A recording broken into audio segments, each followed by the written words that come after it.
Good morning students. आगे हम पढ़ते हैं इसी में विनियोग, निवेश फलन अथवा तथा पूंजी की सीमांत क्षमता को प्रभावित करने वाले कौन कौन से तत्व हैं।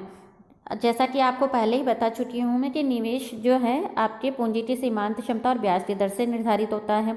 ठीक है, फिर भी इसके अलावा बहुत सारे तत्व हैं जो कि इसको प्रभावित करते हैं निवेश को, तो वो हम उसको देखते हैं। इनको दो भागों में विभाजित कर सकते हैं, अल्पकालीन और दीर्घकालीन घटक। अल्पकालीन घटकों में आप ये देख सकते हैं, ये पॉइंट्स वगैरह आप देख लीजिएगा।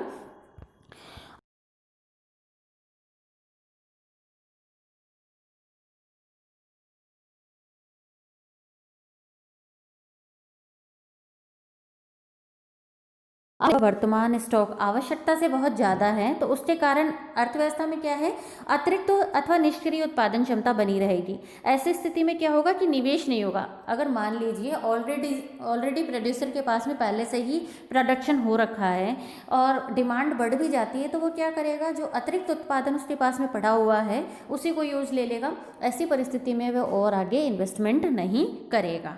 ठीक है, आय का स्तर, यदि किन्हीं कारणों से देश में राष्ट्रीय आय का स्तर बढ़ जाता है तो मांग बढ़ने से निवेश बढ़ेगा। ठीक है, सिंपल सी बात है, इनकम बढ़ेगी तो लोग मांग करेंगे तो प्रोड्यूसर क्या करेगा, प्रोडक्शन करने का करेगा।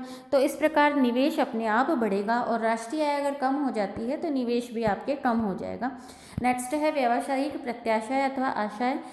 जैसा कि मैं पहले ही बता चुकी हूँ कि बहुत कुछ डिपेंड करता है इस बात पे कि प्रोड्यूसर क्या सोचता है, क्या आगे उसको ऐसा लगता है कि आगे उम्मीदें हैं भविष्य में लाभ अर्जित करने की या नहीं है। अगर जैसे अभी हम वर्तमान का ही रेफरेंस ले लेते हैं, अभी जैसे कोविड-19 का जो दौर चल रहा है, अब आप इसमें देख सकते हैं कि काफ़ी ज़्यादा बिजनेस क्या है, ठप से पड़ गए हैं, उत्पादन नहीं हो रहा है, या आप कह सकते हैं कि उत्पादन रोजगार कम होता जा रहा है। तो ऐसा क्यों हो रहा है, क्योंकि उनको ऐसा लगता है कि उनकी वस्तुओं का मांग नहीं होगा, और उनकी वस्तुओं की मांग नहीं होने के रेफरेंस में वो क्या करेंगे, वो उत्पादन कम कर देंगे।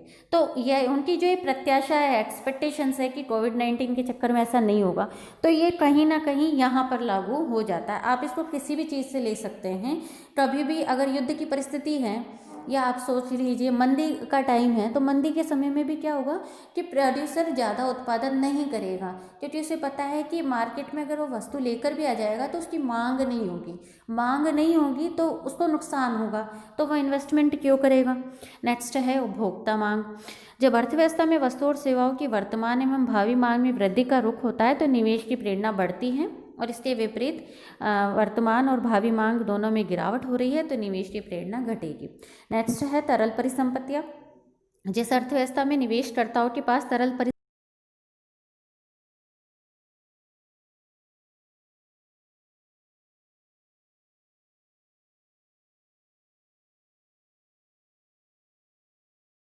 उनकी निवेश की प्रेरणा अधिक होगी, जबकि निवेशकर्ताओं के पास तरल परिसंपत्तियों का अभाव होने पर उनकी निवेश की प्रेरणा कम होगी। आपके पास में जितना ज़्यादा लिक्विड एसेट होगा उतना ज़्यादा आप क्या करेंगे, इन्वेस्टमेंट कर पाएंगे। अगर आपके पास में लिक्विड एसेट्स नहीं होंगे तो क्या ऐसी परिस्थिति में पहले तो आप बैंकों के पास जाएंगे लिक्विडिटी की समस्याओं का हल करने के लिए, उसके बाद में आप इन्वेस्टमेंट करेंगे, तो वो एक लंबा प्रोसेस हो जाता है। तो आपके पास में अगर लिक्विड चीज़ पहले से रहेगी तो आप क्या करोगे, उससे इन्वेस्ट कर पाओगे। नेक्स्ट है आविष्कार तथा नवप्रवर्तन। जब उत्पादन के क्षेत्र में नए नए आविष्कारों के कारण प्रौद्योगिकी सुधार तथा उत्पादन लागतों में कमी आती है तो उनके निवेश को बढ़ावा मिलेगा। इसी प्रकार नव प्रवर्तनों के कारण नए उत्पादों तथा नए बाजारों की खोज, वस्तुओं के नए उपयोग की खोज आदि से वस्तुओं की मांग बढ़ती है, तो उनकी बढ़ी हुई मांग की पूर्ति हेतु नए निवेश की प्रेरणा मिलती है। आप ये देखिए कि जितने भी इनोवेशन होते हैं, उस इनोवेशन के बाद में क्या है कि अचानक से उन वस्तुओं की मांग बढ़ जाती है, फिर कोई नया इनोवेशन होता है तो फिर वापस से उनकी मांग, फिर उन नए इनोवेशन की मांग बढ़ जाती है। तो ऐसे इनोवेशन पर जब आप इन्वेस्टमेंट करोगे तो सीधी सी बात है उसकी मांग होगी। ठीक है, तो इस मांग के चक्कर में ही क्या है कि प्रोड्यूसर इन्वेस्टमेंट ज़्यादा करेगा। आगे है नई वस्तुएं। जैसा कि आप देखते हैं, आप मोबाइल फ़ोन को देखिए। पहले कीपैड फ़ोन, पहले लैंडलाइन फ़ोन था, लैंडलाइन के बाद में कीपैड फ़ोन आया, फिर एंड्रॉयड फ़ोन आ रहा है। अब जैसे जैसे इसमें आविष्कार बढ़ता जा रहा है तो नए नए वस्तुएं हमें मिल पा रही है, नए वस्तुओं की मांग हो रही है, इसलिए क्या है, इन वस्तुओं के ऊपर इन्वेस्टमेंट किया जा रहा है।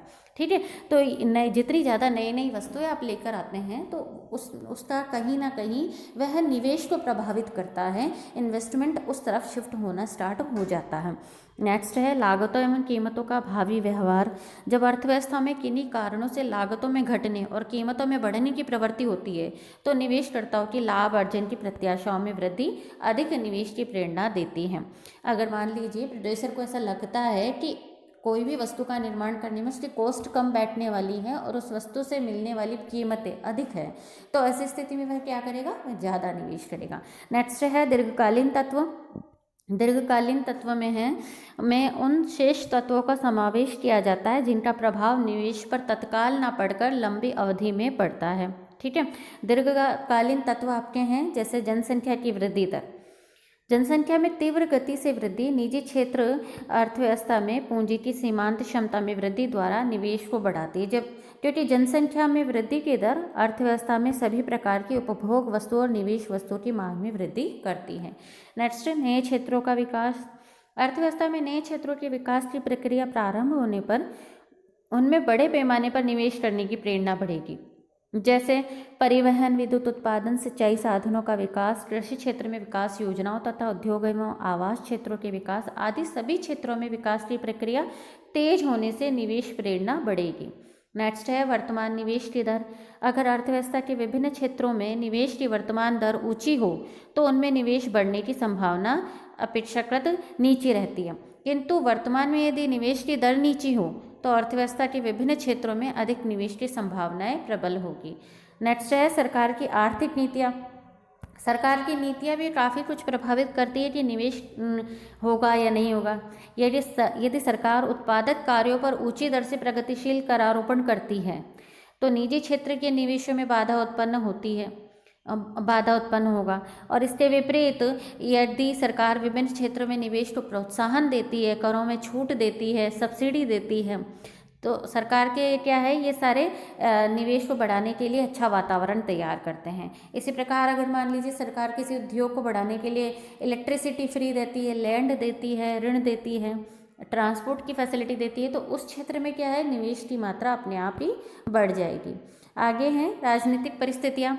यदि देश में राजनीतिक सुरक्षा और स्थिरता है तो और सत्ता संघर्ष का अभाव है तो निवेश की प्रेरणा बढ़ेगी, और यदि युद्ध का खतरा, आतंकवाद का भय, राजनीतिक अस्थिरता आदि की परिस्थितियाँ होगी तो निवेश की प्रेरणा कम होगी। अंतर्राष्ट्रीय सहयोग। देश में अंतर्राष्ट्रीय सहयोग की भावना भी निवेश की प्रेरणा को बढ़ाती है। अब आगे हम देखते हैं विनियोग निवेश को उत्तेजित और प्रोत्साहित करने के उपाय। जब अर्थव्यवस्था में मंदी के दौर के कारण उत्पादन, आय, रोजगार का स्तर गिर जाता है, अर्थव्यवस्था में बेरोजगारी, अति उत्पादन, वस्तुओं के गिरते मूल्यों तथा निराशा का वातावरण व्याप्त हो, तो ऐसी विषम परिस्थितियों में रोजगार, उत्पादन, आय का स्तर बढ़ाने के लिए उपभोग और निवेश का बढ़ाने का प्रयास किया जाता है, किंतु उपभोग की प्रवृत्ति अल्पकाल में स्थिर रहती है। आय में वृद्धि के बिना उपभोग में वृद्धि संभव नहीं है। ऐसे में निवेश की मात्रा को बढ़ाने के लिए निम्नलिखित उपाय किए जा सकते हैं, जैसे सस्ती मुद्रा नीति। सस्ती मुद्रा नीति का अभिप्राय क्या है? अर्थव्यवस्था में पर्याप्त मात्रा में सस्ती एवं सुगम साठ सुविधाओं का व्यापक विस्तार करने से है। तो जितना ज़्यादा निजी क्षेत्र को कम ब्याज पर अधिक ऋण मिलेगा तो वह निवेश ज़्यादा कर पाएंगे। निगम करों में कमी। सरकार द्वारा ऊंची दरों से करारोपण को निवेश पर बुरा प्रभाव माना जाता है, इसलिए निगम करों में कमी अथवा लाभों को करों से मुक्ति तथा रोके गए लाभ कोषों पर करारोपण आदि से निवेश में तेजी का मार्ग प्रशस्त किया जा सकता है।